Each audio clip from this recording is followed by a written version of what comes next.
karamihan pa sa ating mga kababayan dito sa Pilipinas, hindi pa ganon kalaki yung kaalaman dun sa topic ng depression. Ang magandang pwedeng gawin ng mga kapamilya is no judgment.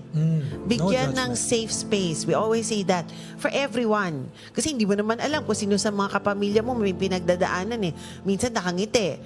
Pero kung sa pamilya, open ang communication, safe ang lahat na magsabi ng kahit ano, ng lungkot, ng problema, ng saya, ng failures, ng kahit anong triggers, then mas magkakaroon ng pagkakataon na mag-open up nang walang additional fear of judgment, of stigma.